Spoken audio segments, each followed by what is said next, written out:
permets de lire. Et à chaque fois que tu ouvres une page, tu trouves que le maître Soun disait déjà à son temps. Il dit, lui, il catégorise deux types de gens. Alors, les gouvernés et les gouvernants, à cause de la mentalité de mon côté. Parce que le gouvernant, lui, il a une mentalité de responsabilité, de redevabilité. Lui, il n'accuse pas. Soun dit que le chef, lui, n'accuse pas. Le général n'accuse pas. Il fait les plans. Et c'est lui qui dicte la logique. Et bateau, va s'aligner. Mais nous, on vit dans un monde où les dirigeants se plaignent tous les jours à la télévision. Tous les jours, les dirigeants se plaignent. On n'a pas ceci, on n'a pas cela, les autres ont fait ceci, les autres ont fait cela. Mais attendez, un chef, ça ne se plaint pas. Le pouvoir, ça ne se plaint pas, ça s'exécute. Vous avez tout le moyen pour exercer votre politique. Faites-le. Arrêtez de vous plaindre. Parce que celui qui doit se plaindre, en principe, c'est le peuple. Quand il n'a pas de l'eau, il se plaint. Quand il n'a pas l'électricité, il se plaint. Quand il n'a pas un travail, il se plaint. Quand il va à l'hôpital et qu'on ne le reçoit pas à temps, il se plaint. Quand il n'a pas la possibilité d'avoir un crédit en banque, il se plaint. Quand il est menacé par l'insécurité, il se plaint. Par les érosions, il se plaint. Mais les dirigeants vont se plaindre pourquoi? Vous n'avez aucune raison de vous plaindre. Et d'ailleurs, la capacité du leadership, c'est de montrer la possibilité et non les obstacles que l'on rencontre. Mais nous avons des leaders plaintifs, des leaders qui s'excusent. Ce soir, on n'a pas eu le temps, on n'a pas le moment, 5 ans c'est peu, 10 ans c'est peu, 13 ans. Si vous ne pouvez pas faire quelque chose dans une année, vous n'allez pas le faire dans 5 ans, ne vous en faites pas. Le temps a toujours été une excuse des faibles. Parce que un homme sage, un homme qui est disciple de la haute connaissance, je veux dire de la haute raison, ne parle pas de ce qui ne peut pas marcher, il parle que de possibilités parce qu'en lui coule l'optimisme. Mais cet optimisme a des bras, cet optimisme a des pieds, c'est l'action. Or, il n'y a pas d'action sans pensée et il n'y a pas de pensée sans méditation. Est-ce que les gens passent beaucoup de temps à la méditation? Est-ce que les gens pensent beaucoup de temps à eux-mêmes? Aujourd'hui, posons-nous des questions. Qui nous gouverne? Regardez les ministères. Regardez les DG, regardez les entreprises publiques, privées, regardez, vous-même regardez. Notre société a célébré la médiocrité. Malheureusement, on a célébré la médiocrité. Et cette médiocrité est cachée. Elle est subtile. Elle est cachée dans les tripes des familles, des cousins, des cousines, des alliances politiques, des partis politiques. Nous sommes là. Au lieu d'aller puiser dans le réservoir de la connaissance, nous allons puiser dans le réservoir de l'amitié, dans le réservoir du tribalisme, dans le réservoir du népotisme, du clientélisme. Et nous avons finalement une société en déliquescence qui crée ce que le professeur Bakandeja, je veux dire le savant Bakandeja, appelle un parc animalier rempli de bonobos, des hommes pas normaux. Parce que les hommes normaux ne se comportent pas comme nous nous comportons, mes frères. Les hommes normaux se comportent en apportant des solutions aux problèmes.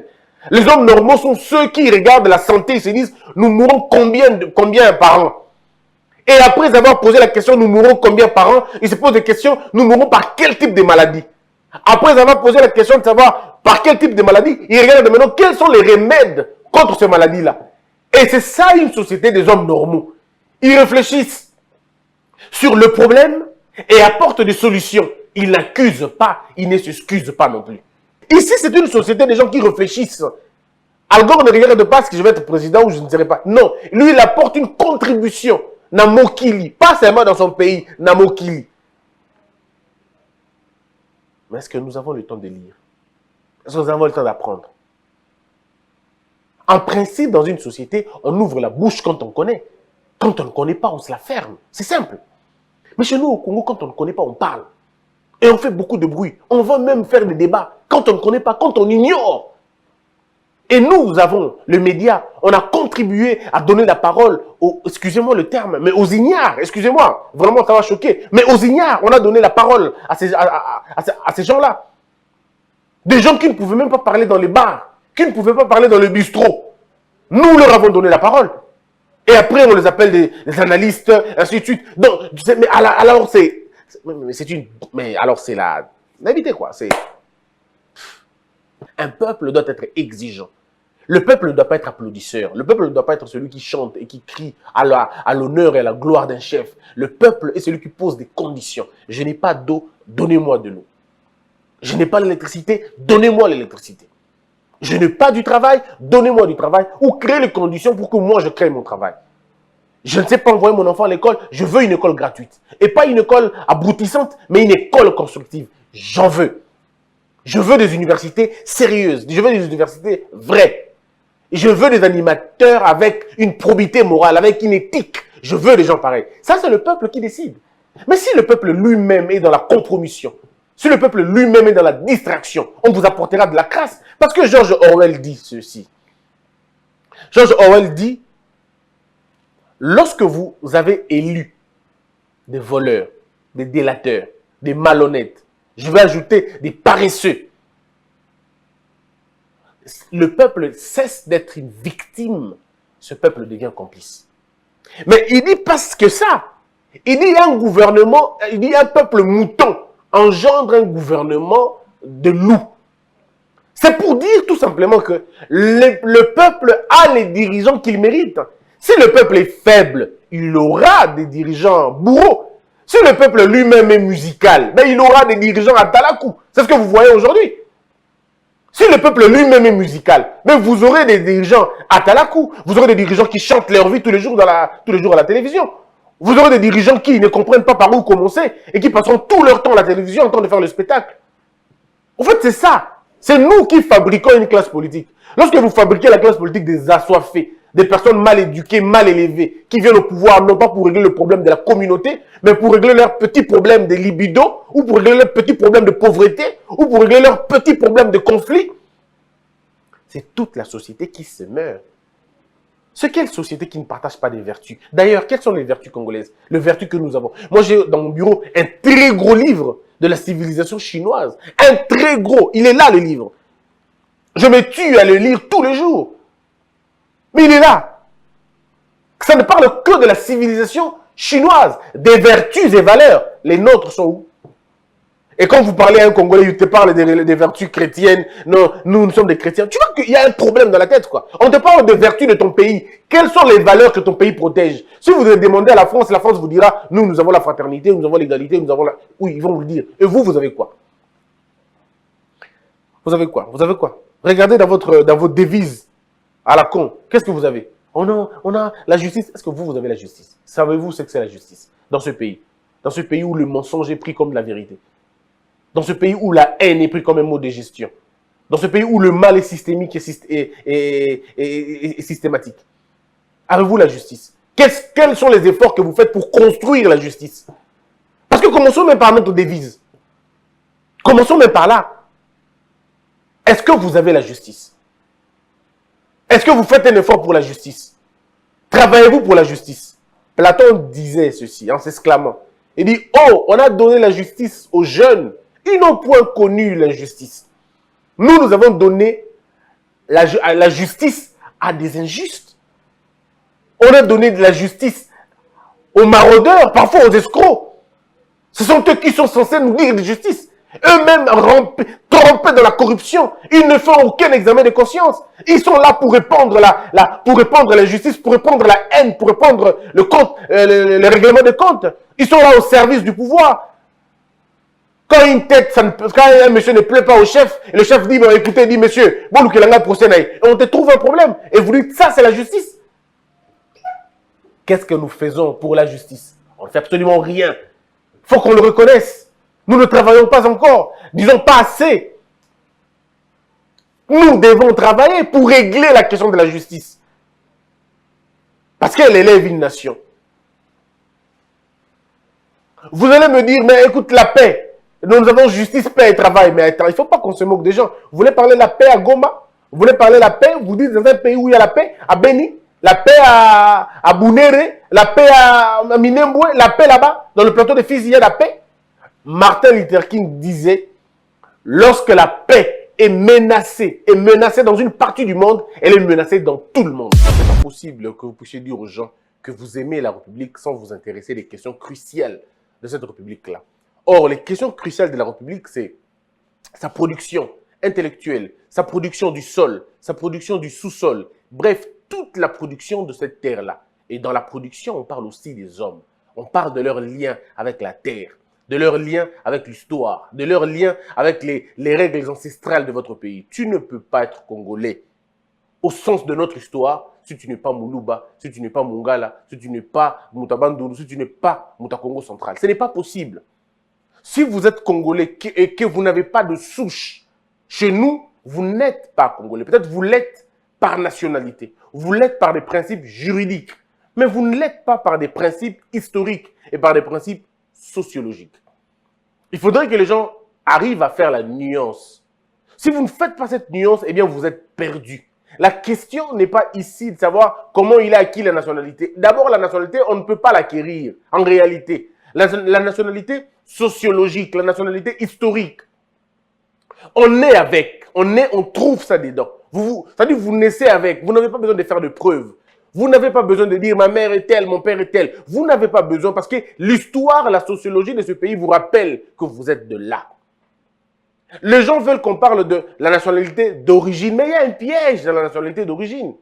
Le piège de la nationalité d'origine, c'est que ça nous renvoie avant 1960. Ça veut dire les Maliens, les Ivoiriens et tous les restes de ces gens qui se retrouvaient sur le sol congolais en ce moment-là, considérés comme des Congolais. Et puis après, il y a un long débat, mais alors un grand débat. Je suis d'accord avec ceux qui pensent que ce n'est pas le cas, mais je suis aussi d'accord avec ceux qui pensent que c'est le cas. Parce que ici, on a tout simplement étranglé la Constitution. Les gens ont fait de cette Constitution pas un compromis, mais un lieu de compromission. Nous avons dû fermer les yeux sur des questions qu'on ne pouvait pas. Parce que ça énervait les porteurs de Kalachnikov. Parce que ça embêtait la quiétude des porteurs de billets. Et dans l'atmosphère aussi toxique dans laquelle on a eu cette Constitution, il y a eu beaucoup de douleur. Vous faites passer ça, nous faisons passer ça. Vous faites passer ça, nous amenons ça aussi. Et dans cette atmosphère de compromission que j'appellerais atmosphère compromissoire, nous avons donc laissé passer des choses, mais alors impossibles. Ici, les gens veulent nous amener dans une confusion, mais alors terrible. Nous ne parlons pas de l'exclusion de la nationalité congolaise. Nous avons parlé d'un seul aspect. L'aspect ici, c'est pour la présidence, pour présider la destinée des Congolais, il a été demandé. Comme ça se passe dans plusieurs autres pays, c'est une question de fierté nationale, d'identité profonde et surtout d'identité profonde, comme je l'ai dit, de la nationalité, de l'histoire qui lie les morts et les vivants, et ceux qui vont naître à notre histoire, à notre pays. Nous disons qu'il faut être des pères et des mères congolais. Écoutez, quand on dit congolais d'origine, il y a encore un autre piège. Nous disons, je peux même employer le terme qui va peut-être fâcher, mais par moi, il faut le dire.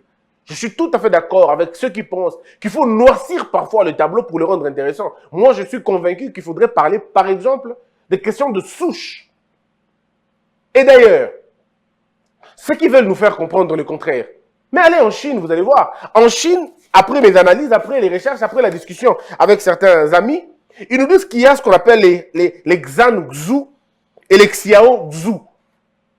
Les Han Xu, c'est la majorité nationale des gens du centre sans contact avec les frontières. Ça veut dire, si vous vous souvenez, il y a 4 mois, j'avais parlé de ça.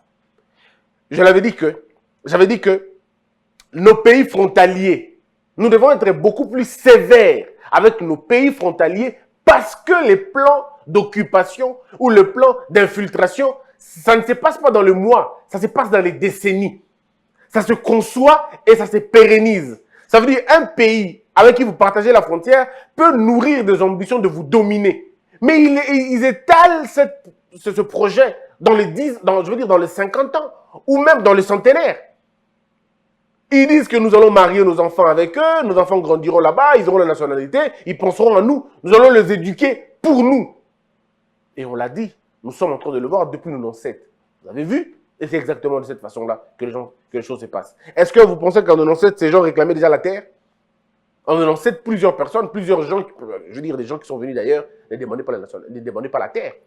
Mais c'est après 20 ans qu'ils ont commencé à demander la terre. Et quand vous regardez, leurs enfants ont grandi ici. Ils ont grandi ici, ils ont fait des choses ici. Il y en a des commissions qui les amènent en Europe, qui les amènent aux États-Unis et qui forment des lobbying là-bas et qui se réclament Congolais. Après, ils demandent la terre. C'est après 20 ans, 30 ans, 40 ans. Ça veut dire si on veut vous infiltrer, on ne le fait pas dans 10 ans. Non, on ne le fait pas dans 5 ans. Il faut le faire après 50 ans, après 30 ans, après 40 ans pour permettre une certaine légitimité du combat. Quelqu'un va dire que je suis de père, mais pas de mère. Ou je suis de mère, mais pas de père. Après, ils vont vous inventer des théories. Et puis, ne vous en faites pas. Il y a toujours des grands moyens à l'étranger, des grands projets à l'étranger qui sont prêts à acheter ces projets. Et quand ils achètent ces projets, ils en font un combat. Et vous, si vous n'êtes pas préparé, si vous ne comprenez pas ces choses, eh bien, vous êtes totalement parti. Il ne faudrait pas que le désintéressement de ton pays te pousse à tout négliger. À un moment donné, il faut tout coller, tout comme mon esprit à comprendre. Na Chine déjà, baza na bazangusu, badape na xiaosu. Xiaosu, c'est la minorité nationale et le frontière avec le pays limitrophe. Bango, baza na une autre histoire de voir les choses. Ils ne sont pas pareils. Dans ce pays, il y a des tribus et des ethnies qui n'ont pas de frontières. Ça veut dire qu'ils n'ont pas de doute d'infiltration. La frontière, ils ne partagent pas la frontière avec un autre pays. Donc, le risque on les a minime, sauf dans le cas de déportation. Mais le risque on les a minime. Mais revenons sur la question de nationalité parce que ça intéresse les gens. Et je suis même convaincu que ça pourrait être l'un de mes derniers numéros sur la question de la nationalité parce qu'on en a vraiment beaucoup parlé. Et je crois que les Congolais peuvent comprendre. Ndeko, ezali kambuya mboka, ezali kambuya mabele. Nous ne pouvons pas laisser notre pays être dirigé par un étranger. Excusez-moi de le dire, nous ne pouvons pas accepter que ce pays soit dirigé par un étranger. Peu importe le moyen qu'il a. Attention, on a un projet, on a un cave, on a un belé. On a un immeuble, on a un belé, on autoroute, on a un belé. Même s'il va nous offrir des repas 7 fois par jour, papa te pose un bon côté. Ma belé n'a pas au kabayangote parce que nous n'avons pas de moyens. Autant lui il a de l'argent, autant eux ont de moyens, le Congolais aussi peuvent avoir de moyens. On ne peut pas comprendre que Batomoko ba uti musika, ba privé bino na ba avoir na bino, ba lakisi bino ke bango ba leki bino na mbongo, ba komisi bino ba bola, ba yibi mbongo na bino, ba tangoli ko na bino et puis batona ba lobi te ba kamba bino. Ils nous ont tout volé, même la nationalité. Et vous voulez qu'on accepte ça parce qu'on n'a pas de moyens, parce qu'on n'a pas d'argent, parce qu'on est faible devant ces gens-là? Qui nous a volé notre motologie? Qui nous a volé notre moto? Qui nous a interdit de parler et de réfléchir? Où est passée la fierté nationale? Donc, vous êtes le Congo, vous êtes le Mboka, vous êtes le Lolendo Congo, Lolendo Mboka, vous êtes le Lolendo Makila, vous êtes le Lolendo Yamabele, vous êtes le c'est que ma Koko, vous êtes. Et quand on essaie d'en parler, les gens disent non, mais écoutez, c'est sentimental, ça c'est trop émotionnel. Écoutez, attention à ceux qui parlent très souvent des émotions, ils sont eux-mêmes victimes de ces émotions-là. Voilà pourquoi ils le voient dans l'autre. On appelle ça l'effet miroir. Ils voient les émotions dans les autres parce qu'eux-mêmes sont dans les émotions. Nous ne sommes pas dans les émotions, nous disons la vérité. Nous sommes transportés par la raison. Et parfois, quand la raison elle est forte, elle ressemble aux émotions. Mais ce n'est pas les émotions, c'est la raison. Me dire que mon père n'est pas mon père, il ne s'agit pas d'une émotion, il s'agit d'une raison. Et revendiquer ma nationalité, ce n'est pas une émotion, c'est une raison. Beaucoup de gens sont morts à cause de la nationalité, de la question de terre. Nous sommes des humains à partir du moment où nous revendiquons notre sol. Nous ne sommes plus des humains à partir du moment où nous régnons notre sol, où nous n'en parlons plus. Qui vous a vendu? Qui vous a demandé de ne plus en parler? Il faudrait en parler. Moi, je dis, pour être président de la République, il faut impérativement être de père et de mère congolais. D'origine, mais alors au sens propre. Pas au sens d'origine, il y a 1960. Non. Parce que si nous disons d'origine, il y a le Lengo de 1960, ça veut dire des Rwandais qui étaient retrouvés sur le sol congolais. En ces moments-là, à partir de 1960, deviennent des Congolais. Si nous comprenons dans la logique qu'on a, eh bien on fait fausse route. Mais si nous comprenons d'origine, dans la logique de souche, d'appartenir à 2 tribus, et que vos parents aussi appartiennent aux 2 tribus du Congo, on est d'accord. Mais si nous disons, il faut appartenir à une seule tribu, mais on est foutu. Parce qu'en 1960, il y avait encore le mariage entre le Mongo et le Rwandais. Ça existait. Avant 1960, il y avait encore le mariage entre un Mukongo et un Angolais. C'était possible. Il y avait encore en ce moment-là des mariages entre le Baavu et les Rwandais, ou les Baavu et les Burundais, ou les Ougandais. Alors, si nous comprenons d'origine dans ce sens-là, eh bien, on est perdu. Pour être Congolais, on veut bien. Moi, je suis d'accord. Qui est Congolais? Tout celui qui a demandé la nationalité congolaise, tout celui qui est né d'un père ou d'une mère congolais, tout celui qui a demandé la nationalité, tout celui qui a été retrouvé sur le sol congolais, selon la Constitution, est congolais. Mais maintenant, pour exercer la présidence de la République, nous disons qu'il faut être né des pères congolais d'origine au sens de souche et d'être des mères congolaises au sens de souche. Parce que ton père, lui aussi, peut être demi-Dakar. Ton père peut être demi-Dakar. Ton père peut être le produit d'un Sénégalais et d'un Congolais. Et puis, il y a ce qu'on a un aboutio, na congolaise d'origine et de souche, 100%. Parce que tu peux être porté par le courant de ton coco et tu es parti là-bas. C'est de ça qu'il s'agit en fait. Mesdames et messieurs, voici les 5 questions que je voudrais poser à un jeune ou à une jeune dame ou à Zoladanga Sikoyo. Si vous répondez à ces 5 questions convenablement, je peux dire, vous pouvez vous marier. Mais si vous ne répondez pas à ces 5 questions, s'il vous plaît, attendez, ne vous mariez pas encore. Je ne dis pas, ne vous mariez plus, mais ne vous mariez pas encore, ce n'est pas le bon moment pour vous. Mais avant tout, abonnez-vous d'abord. Envoyez des j'aime, partagez la vidéo. Les 5 questions. Pourquoi voulez-vous vous marier? Si vous répondez convenablement à cette question, c'est bon. Mais si vous dites que vous êtes âgé, ne vous mariez pas, ce n'est pas le moment. Si vous dites que parce que vous avez obtenu un boulot, ce n'est pas encore le moment. Si vous dites que vous êtes fatigué de vivre seul chez vous à la maison, vous n'avez pas encore répondu à la question, donc ce n'est pas le bon moment pour vous. Parce que si vous êtes fatigué de vivre seul à la maison, appelez votre frère, appelez une de vos sœurs, vivez avec elle ou prenez une bonne vandanaï. Si votre motivation de se marier, c'est justement parce que vous êtes fatigué de préparer seul ou d'aller manger au restaurant, vous n'avez pas besoin d'une femme, vous avez besoin d'une bonne, pas d'une femme.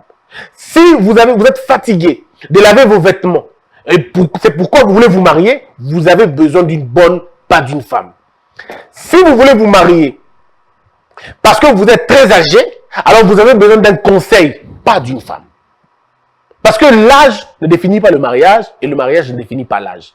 Le mariage n'est pas une question d'âge, mais c'est plutôt une question de maturité. Or, la maturité, c'est l'ensemble des connaissances qu'on a accumulées pendant un temps. La maturité, c'est la compréhension des questions et l'aptitude d'apporter des réponses. C'est ça, la maturité. Rien à voir avec le nombre d'années qu'on a passé. Alors, si vous répondez à ces questions-là, ben c'est bon. Mais parce que vous dites $500, il y a d'autres. C'est bien. Une valeur d'hôtel, 500, disons, bongo $500. Mais alors, quand on va demander tracteur, quand on va demander calibre 12, il y a double coup. Il y a 12 coups. Quand on va demander Bible à Lusego, dernière version, n'a pas commentaire. Vous allez faire comment? Ben, quand on va faire le calcul, ça va aller au-delà. Biso, tu vas aller pour le mariage, biso, tu vas rétablir ma valeur ancestrale. Il faut d'abord qu'on revienne là. Revenons sur les valeurs fondamentales. Mboka na biso banda kosenga kolema, to comprendre. Mais ba kosenga groupe électrogène ta. Ba kosenga miroir, ba kosenga écran plasma ta. Yo kosenga tronçonneuse. Yo kosenga grimier. Tronçonneuse. Parce banda kosenga machette. Ya sengi tronçonneuse. Donc ça dit qu'on évolue comme ça. Hein? Moi, on a 4 factures, moi, c'est un flash, il y a 12 gigas. Avec quelle intention? Moussa Sengi, 77 chaises en plastique. Chef, on sait, ils il m'a idée, vraiment, côté one. Qu'est-ce qu'on n'a pas demandé aux gens? On a demandé des histoires, mais vous n'avez aucune histoire à dormir debout. Vous avez demandé à Ribanta. Dans un moteur, est-ce que vous voyez un peu? Donc, ça veut dire que nous sommes passés de la logique de marier nos enfants, la logique qui a commercialisé nos enfants. Les parents veulent s'enrichir, quand une maman dit à sa fille, moi, je suis libala, banzaka biso, kanzaka biso, moi, je suis mon bongo, moi, je suis copie à vite, moi, je suis fondé foyer naïe. Mais ça me dit, ah, ok, tel la qui n'ont pas tiré dans ciment, ceux qui posent une maman, ok, au teint de la cahier, au cas de la cahier, mais vous envoyez l'enfant faire quoi? Donc, la question de la loi sur biloko ba d'autres oyo et la question moko ils ont réglé problème T parce que $500 ce n'est pas ce qui compte ba na foyer musukutu ba foyer musukutu ba senga na bongo te ba senga par exemple bi pesa na volonté na yo mais ba yebi place ba zo joyeux tant monto senga calibre 12 il y a 12 coups ba pekisi braconnage non mutu na lingi ko bomanyama ba pekisi eloko na balobi te ba nyama na bitu kufi mingi ba braconnier baza mingi non bino boloza ba braconnier yo ko senga pe ya 12 coups ngini donc on a besoin de bomanyama ata 12 nyama na kumoko on te geda c'est pas sérieux et puis quelque temps après papa a sauté à côté zamba nini na salonga na mokili likolo nini non mais c'est pas possible yo ko senga radio oh peut ça la sharp multiples volumes papa on ça la barre tongo ça la penza or le mariage c'est la question moko simple et d'aller ko balisa bandeko bana wana en principe il fallait que tu ne biso ba parents to aider bana ba ko bala to pesa bongo ba moyen ba ke ko bala